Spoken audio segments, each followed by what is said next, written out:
एक स्तोत्र है, स्तुतियों का राज उसको कहा जाता है, राजा उसको कहा जाता है, वो है शिव महिम्न स्तोत्र। ऐसा कहते हैं कि यदि कोई व्यक्ति पदभ्रष्ट हो गया हो, यदि कोई व्यक्ति अपनी किसी दैवी शक्ति से भ्रष्ट हो गया हो, यदि वो अपनी पद में पुनः स्थित होना चाहता है, पुनः दैवी स्थिति में स्थित होना चाहता है, तो शिव महिम्न स्तोत्र का गान करे।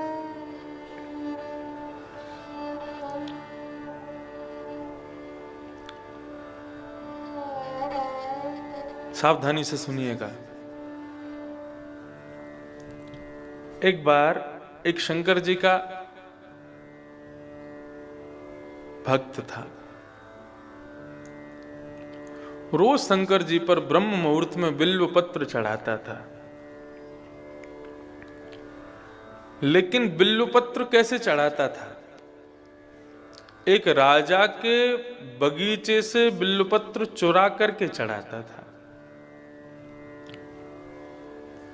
और एक आध बिल्व पत्र चढ़ा दे ऐसा नहीं, जितने उसके आंखों के आगे पड़ जाते सबको ले जाता और जाकर के शंकर जी पर अर्पित कर देता। राजा भी शिव भक्त था। राजा जब बिल्व पत्र लेकर के शंकर जी की अर्चना के लिए प्रस्थान करता, आओ प्रभु विराजो।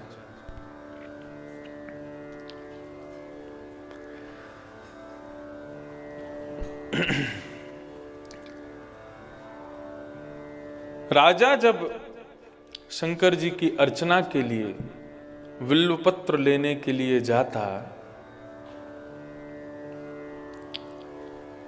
तो उसको बिल्व पत्र मिल ही नहीं पाते थे, क्योंकि सब तो वो चोर ले जाता था जिसके बट में पहले ही आ जाते थे बिल्व पत्र।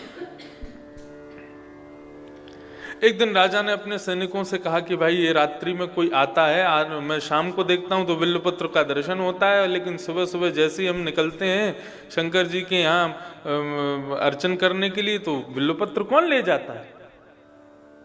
एक सैनिक ने बताया, बोले महाराज एक व्यक्ति आता है और आकर के चोरी करके यहां से ले जाता है। और वह भी ऐसा भक्त था, वो जाकर के शंकर जी पर चढ़ाता और कहता, बोले प्रभु चोरी करता हूं, लेकिन चोरी करके आपको अर्पित करता हूं, इसलिए चोरी नहीं मानी जाएगी। चोरी करते स्वयं भोग करता तो फिर दोष लगता मुझको, लेकिन चोरी करके आपको अर्पित कर दिया, अपने भोग में नहीं लिया, इसलिए मुझे इसका कोई दोष नहीं लगना चाहिए। शंकर जी की आराधना से उसको एक दैवी शक्ति प्राप्त हुई कि वो कभी भी अदृश्य हो जाता था। रात्रि में जब बिल्व पत्र तोड़ने के लिए गया तो आज राजा ने अपने सैनिक खड़े कर दिए। जैसे सैनिकों ने देखा कि ये चोर आ रहा है, बिल्व पत्र तोड़ रहा है, तुरंत अपनी तलवार लेकर के दौड़े और जैसे ही उसको मारने के लिए भागे वो अदृश्य हो गया, गायब हो गया वहां से। अब तो महाराज वो रोज खेलता, सैनिक पूरे मंडली के साथ, पूरी महाराज अपनी मंडली के साथ वहां खड़े हो जाते उसको पकड़ने, लेकिन वो अदृश्य हो जाता रोज। राजा ने अपना ये भाव अपने गुरुजी से कहा, बोले रोज एक व्यक्ति आता है बिल्व पत्र चोरी कर लेता है, उसको पकड़ने को जाओ तो अदृश्य हो जाता है, क्या करूं मैं? मेरी आराधना अधूरी रह जाती है। तो गुरुदेव प्रवचन कर रहे थे और प्रवचन में उन्होंने कहा कि देखो, भगवान के निर्माल्य पर यदि किसी व्यक्ति का गलती से पैर पड़ जाए तो वो व्यक्ति दैवी शक्तियों से भ्रष्ट हो जाता है। केवल मंदिर के परकोटे में ठाकुर जी का निर्माल्य पड़ा है, उस पर चरण रख दिया जाए तो कोई बात नहीं, लेकिन मंदिर के बाहर ठाकुर जी के निर्माल्य पर गलती से भी यदि पैर पड़ गया तो आपके भीतर जो आपको पता भी नहीं है कुछ दैवी शक्तियां होती हैं, उन दैवी शक्तियों का सर्वनाश हो जाता है। और ये अद्भुत दैवी शक्ति लगभग सब में होती है, जिसको आप एक प्रकार से इंट्यूशन भी कह सकते हैं। मुझे पहले से आभास हो जाता है ऐसा कुछ होने, वो आभास भी एक दैवी शक्ति है। मां को अपने पुत्र के विपत्ति का आभास हो जाता है। कई बार आप लोग नए नए घरों में जाते हैं तो आप क्या करते हैं, आप जाते ही घर का सौंदर्य नहीं देखते, घर कितना भी सौंदर्य हो, आप वहां की वाइब्स को कैप्चर करना शुरू कर देते हैं।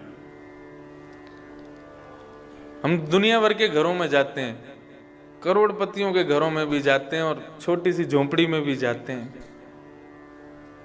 बड़े बड़े घरों में लाखों करोड़ों की सामान महाराज केवल 100 पीस में रखे हैं, लेकिन वहां की वाइब्स अच्छी नहीं होती, वहां के वातावरण ऐसा नहीं होता कि हम बैठें। ये एक दैवी शक्ति है जो हमें बताती है कि यहां पर ये तुम्हारे लायक स्थान नहीं है, यहां से चलो। और कई छोटे छोटे स्थान ऐसे होते हैं, वहां जाकर के भी मन करता है कि यहां पर पूरा जीवन व्यतीत कर देंगे हम। क्यों? वहां की वाइब्स ऐसी हैं कि हम वहां रह सकते हैं।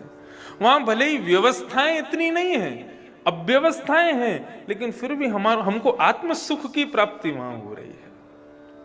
ये दैवी शक्ति है।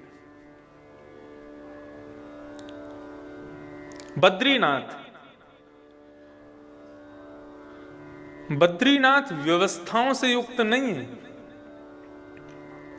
लेकिन सकारात्मक ऊर्जा से भरपूर है बद्रीनाथ। वहां पर आपको व्यवस्थाओं में कटौती मिलेगी, आपको गीजर टाइम पे नहीं मिलेगा, गर्म पानी टाइम पे नहीं मिलेगा, भोजन प्रसाद आदि ये सब कुछ ऐसा नहीं मिलेगा जैसा यहाँ प्राप्त हो रहा है। वहां किसी ना किसी प्रकार का थोड़ा बहुत लेश तो रहेगा, लेकिन वहां से निकलने में आपको तकलीफ होगी। क्यों? क्योंकि वहां की सकारात्मक ऊर्जाएं आपकी आत्मा का भोजन है, वो आपकी आत्मा का पोषण कर रही है।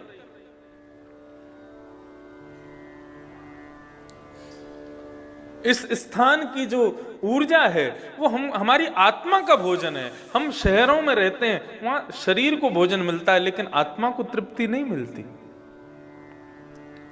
आत्मा स्वयं अपने भोजन की तरफ अग्रसित होती है। ये दैवी शक्ति है। माफ कीजिए, यदि बद्रीनाथ जाकर के भी वहां की सकारात्मक ऊर्जा में आपका मन नहीं लग रहा है, तो आप अपनी दैवी शक्ति से पदभ्रष्ट हो चुके हो।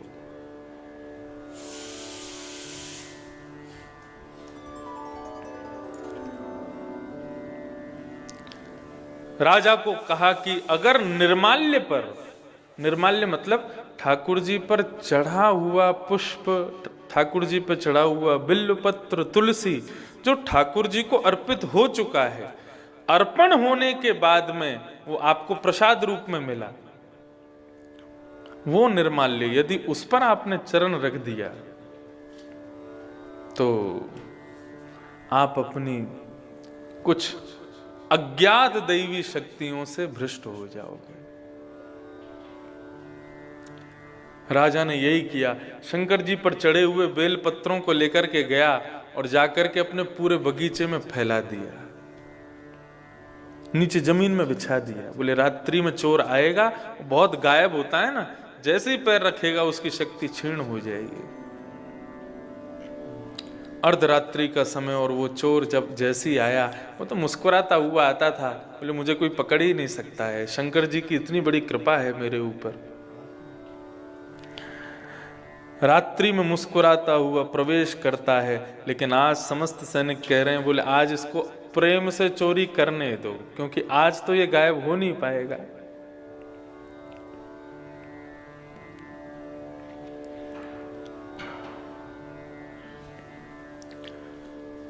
वहां पर बिल्व पत्रों की चोरी करने लगा।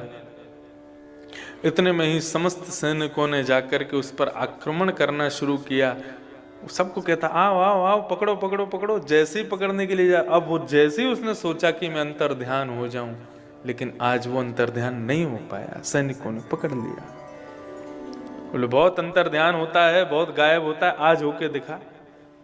अब तो वो घबराने लगा, शंकर जी का स्मरण करने लगा। बोले हे प्रभु, मैंने कभी भी बिल्वपत्र चोरी करके किसी ऐसी वस्तु की चोरी नहीं की जिससे मेरा घर का भरण पोषण होता हो। मैंने तो आपको प्रसन्न करने के लिए बिल्वपत्र चोरी किए थे। प्रभु मेरी रक्षा करो। राजा अपने राजमहल से तलवार लेकर के आ रहा है, आज इसका सर धड़ से अलग मैं करूंगा। भयभीत हो रहा है, खूब कोशिश करता है बार बार कि मैं अंतर ध्यान हो जाऊं, अंतर ध्यान हो जाऊं, लेकिन आज अंतर ध्यान नहीं हो पा रहा था। जैसे ही राजा ने जाकर के महाराज अपनी तलवार को उठा करके उसका सर धड़ से अलग करने का, केवल प्रहार मात्र करने का प्रयास करने लगा, इतने में ही ना जाने उस चोर को क्या हुआ, उसने शिव महिम्न स्तोत्र का गान करना शुरू कर दिया।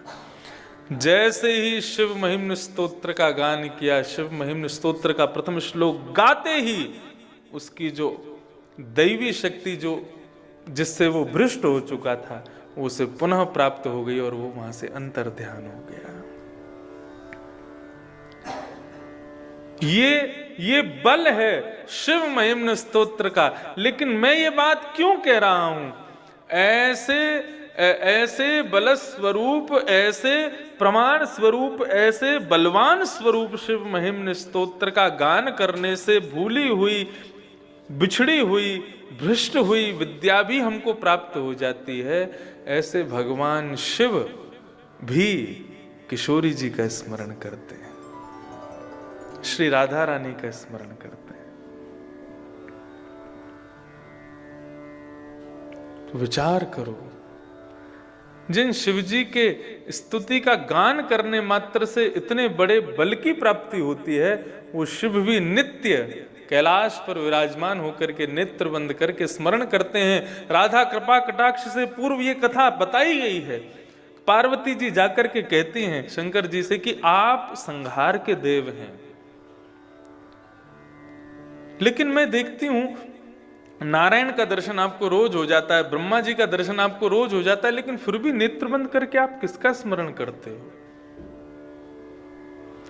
तब पार्वती जी को भगवान शिव अपने हृदय की बात बताते हैं और कहते हैं कि देवी, मैं जिनका स्मरण करता हूं उनका स्मरण नारायण भी करते हैं, ब्रह्मा भी करते हैं, कृष्ण भी करते हैं, संपूर्ण विश्व उनका, संपूर्ण देव उनका स्मरण करते हैं। ऐसी ब्रज की आह्लादनी शक्ति श्री राधा रानी है।